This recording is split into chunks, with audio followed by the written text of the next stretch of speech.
پیش کروں گا جس میں جہاد والی آیتیں نہیں ہوں گی، کیونکہ ابو بکر عمر عثمان نے جہاد والی آیتیں اپنی طرف سے شامل کر دی ہیں، جبکہ اس قرآن کی شان یہ ہے کہ لا یأتیہ الباطل من بین یدیہ ولا من خلفہ، کہ یہ قرآن وہ کتاب ہے کہ جس کے آگے پیچھے سے باطل اس میں داخل نہیں ہو سکتا۔ اور اللہ رب العزت نے تو اپنے پیارے حبیب صلی اللہ علیہ وسلم کو واضح طور پر حکم ارشاد فرمایا تھا کہ آپ اپنی زبان کو حرکت نہ دیا کریں جس وقت آپ پہ قرآن نازل ہو رہا ہوتا ہے۔ ان علینا جمعہ و قرآنہ، اس قرآن کا جمع کرنا اور اس کا پڑھنا ہمارے ذمہ ہے۔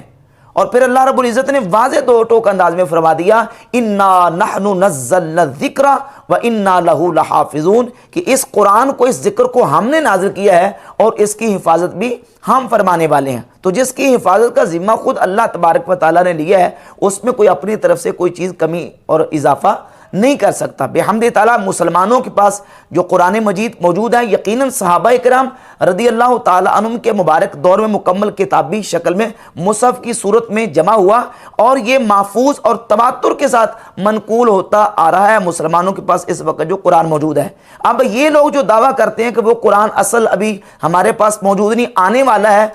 وہ اس بنیاد پر اس قرآن کا انکار کرتے ہیں کیونکہ اس قرآن کو حضور علیہ الصلوۃ والسلام کے صحابہ کرام بالخصوص خلفائے ثلاثہ سیدنا ابو بکر، عمر، عثمان رضی اللہ تعالی عنہم نے جمع کیا، اور ان کا بغض، عداوت جو ہے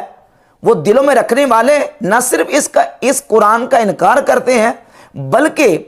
اب وہ آپ سامنے دیکھ لیں کہ یہ جو وسیم رضوی نامی شخص تھا،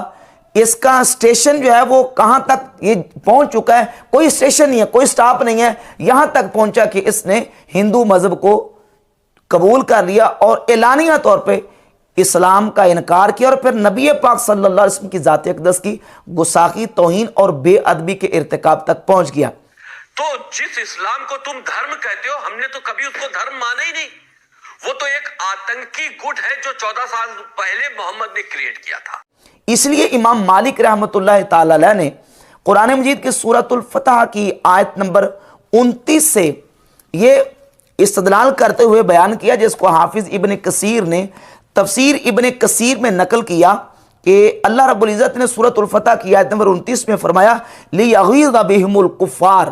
اللہ تعالیٰ نے نبی پاک علیہ الصلوۃ والسلام کے صحابہ کی ثنا اور اوصاف بیان کیے، کیوں؟ لِیَغِیظَ بِهِمُ الْکُفَّارِ، تاکہ اللہ تعالیٰ کافروں کو ان کے ذریعے سے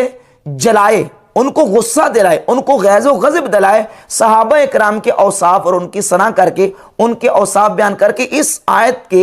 ان کلمات کی بنیاد پر امام مالک رحمۃ اللہ تعالی علیہ فرماتے تھے، جس کو حافظ ابن کثیر نے نقل کیا کہ من هذه الآیات انتزع الامام مالک رحمہ اللہ فی روایت عنہ بتکفیر الروافض، کہ امام مالک نے اس آیت کے ان کلمات سے یہ مسئلہ نکالا ہے کہ جو روافض الذین یبغضون الصحابہ، جو صحابہ سے بغض رکھتے ہیں، امام مالک اس آیت کی روشنی میں فرماتے تھے کہ وہ روافض کافر ہیں، لأنہم یغیظونہم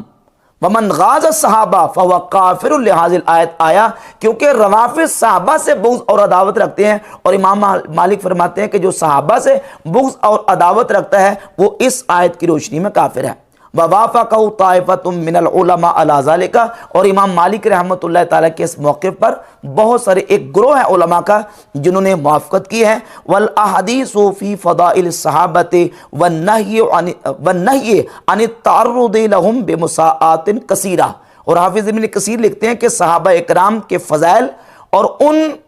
کی برائیاں بیان کرنے سے رک جانے کے اوپر بہت ساری احادیث موجود ہیں۔ وَيَكْفِيهِمْ ثَنَاءُ اللَّهِ عَلَيْهِمْ وَرِضَاؤُهُ عَنْهُمْ، اور ان کو تو اتنا ہی کافی ہے کہ اللہ نے قرآن میں ان کی ثنا بیان کی ہے اور اللہ ان سے راضی ہے، رضی اللہ عنہم ورضوا عنہ۔ تو جب صحابہ اکرام کی ثنا اللہ فرما رہا ہے، اللہ ان سے راضی ہے، ان کو اتنا ہی کافی ہے، اور جو صحابہ اکرام سے جلنے والے اور ان کا دل میں بغض و عداوت رکھنے والے ہیں، اللہ فرماتا ہے لِیَغِیظَ بِهِمُ الْکُفَّارِ، اللہ اپنے نبی کے صحابہ کی ثنا بیان کرتا ہے، ان کی توصیف کرتا ہے تاکہ کافروں کو جلائے، ان کو ساڑے اور ان کو غیظ و غضب میں مبتلا فرمائے۔ تو جو صحابہ اکرام رضی اللہ تعالیٰ عنہ سے جلتے ہیں اور دلوں میں بغض صحابہ کا رکھتے ہیں، امام مالک فرماتے ہیں کہ یہ وہی لوگ ہیں۔ تو اس بنیاد پر امام مالک رحمۃ اللہ علیہ نے صحابہ اکرام سے بغض رکھنے والوں کی تکفیر فرمائی ہے۔ تو آپ دیکھیں کہ صحابہ اکرام سے بغض و عداوت جو ہے یہ ان لوگوں کو کہاں تک لے گیا، اور یہ صرف یہ نہیں، ایک بہت بڑا طبقہ ہے لوگوں کا